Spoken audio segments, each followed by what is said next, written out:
Our guest this morning is the managing partner of Grow Capital Partners, which positions itself as an independent fund management boutique with an absolute return orientation and high conviction process focused on the Philippine capital markets and SMEs.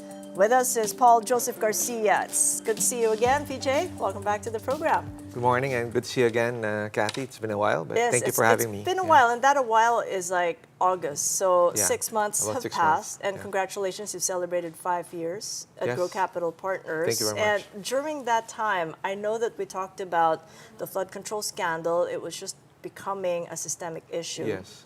Involving government, and you did also say that the macro fundamentals were intact and that Philippine core equities were solid. Yes. How have those views changed 6 months on, if at all? Yeah. Of course, the markets at the time was reeling still from the scandal, from the political backlash coming from the flood control political scandal. But after that, we saw this sort of like bottoming out, having a full impact already in the markets around the fourth quarter of last year. So that was about 3 months ago, 4 months ago. And after that, we've seen actually a nice rebound. So from a low of around 5,500 index level, it bounced to about where we are at, close to 6.5. So that's about a 15% total return.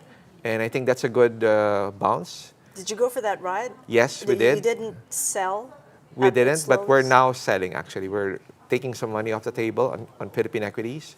Having said that, we said at the time there was a synchronous, quote-unquote, interest rate view or action, both coming from the Federal Reserve Bank at the time and also the BSP. So they had it's not coordinated, but I would say somewhat of a parallel rate cuts in the second half of 2025, which I think sort of helped out risky assets in general, including the Philippines. And how is that synchronicity or the lack thereof now figuring into your investment strategy for 2026? Because as we know, that interest rate differential has narrowed. Yes, Ever that's true. since last Thursday, True. when the central bank cut rates to 4.25%. Yes. The BSP has been more proactive, I would say, and I would say more, in terms of easing of interest rates, I would say they're more in front or ahead of the Fed at this point. And to your point, we've seen the inflation print go to around 2.5% levels over the past couple of months, which gives the BSP some leeway and some room to further cut rates. Now, I know that recently the BSP Governor, Eli Remolona, was quoted after the recent update, after the recent rate cut, 25 basis points this year. They said that for the meantime, they will pause. I think they're just being cautious, but our view is that we're seeing at least around 50 basis points further rate cuts towards the next couple of months. Maybe towards the second half of this year. The message that I got from the governor when I spoke to him on this show last Friday was really of that confidence shock. And again, that was a repetitive refrain, and how monetary policy can only do so much. Yes. Fiscal's just got to come in and save the sagging economy.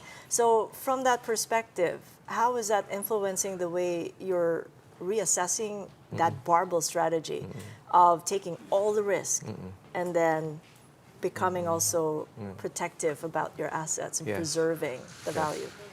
That's been the narrative of the BSP, and I think that's a good signal also coming from our central bank governor that monetary policy can do only so much, and therefore the growth will have to be taken up by both the government and also the private sector. Now, having said that, we all know that there's some fiscal consolidation happening right now because of this recent political scandal surrounding the flood control projects, et cetera. But at the same time, the private sector has also taken a sort of like a cautious move, given that we've seen a sharp slowdown in GDP growth in the second half of last year. So we saw our GDP growth come down to below 5%. I mean, full year, and that hasn't been the case since the height of the pandemic, right? So in 2026, we're seeing a slight recovery from there. I mean, hopefully closer to above 5%, 5%, low 5% in terms of GDP growth. But having said that, we're still going to see a base effect in the first half because growth was higher in the first half of 2025. So we're going to see that still sort of having an effect in the first half. And having said that, we think there's still some, I would say, some rough patch or headwinds for the markets going forward. So I see this recent rally in the markets as an opportunity to sell and take some gains and take some money off the table and shift that to more defensive assets. All right, those defensive assets then, I mean, work that out for us because Okay. the last time you were on the show, there were a couple, there's some in commodities, Yeah. some in REITs Yeah. and bonds. Yes. Now we're saying that keep our Philippine bond allocation at the moment because we think that will still give us some defensive and, of course, coupon clipping, meaning interest rate income for the next couple of months. And at the same time, we think that there's still going to be further rate cuts coming both from the Fed and again, notwithstanding the recent statement of the BSP, possibly also from the BSP to more or less match the Fed's rate cut with the new Fed chair being appointed recently by President Trump, and he will be in office in April.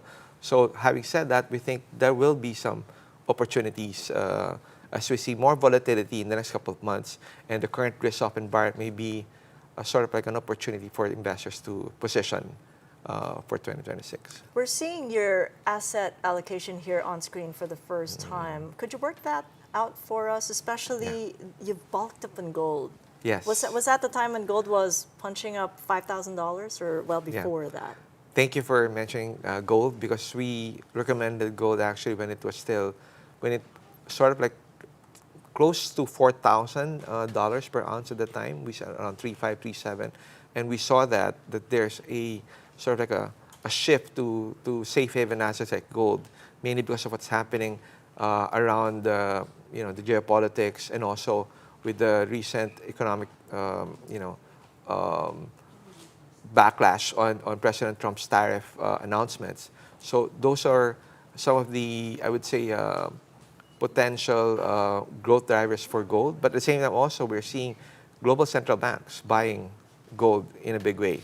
So that's also, aside from institutional investors and retail investors coming in. So we're seeing gold now close to all-time high levels. Again, we saw a correction in late January. We've actually totally erased that correction. Now we're closer to the all-time high levels because of the potential, Iran conflict that investors are anticipating. It may be a black swan event. It may not be, but I guess people are positioning towards a more risk-averse position given what's happening in the geopolitical front. We have about half a minute. With the way your funds made money last year, given all the volatility, how much more can be made this year? Okay, last year we did sort of like a good, decent return, around 15%, thereabouts. Above the benchmarks? Yes, of above the various benchmarks. portfolios. Yes, definitely above the benchmarks. And if you're an absolute investor, that's more than, higher than the 7-8% hurdle. But having said that, this year will be a bit more of the same as last year, meaning there's more volatility, there's more uncertainty in the geopolitical front. Having said that, as you said, a barbell strategy where you have some risk on or risky assets in the portfolio at the same time, balanced by some defensive, risk mitigating, safe haven assets to sort of like counterbalance that. But at the same time, we think not easily, but we think we're confident that investors can still make a decent double-digit return for this year on maybe 10-12%. Not as high as last year, but I think there's still a chance for investors to make money in this kind of volatile environment. And remember, we're still in February. We still have about 10 months, for 2026. So there's still a lot of room. As I say in basketball, we're just not even in the first quarter right now, right? So there's a lot of time. Okay, which makes it so exciting to be an asset manager. Yes, Thank you so definitely. much for joining us. Thank you, Kathy. Thanks for having me. Joseph Garcia of Grow Capital Partners.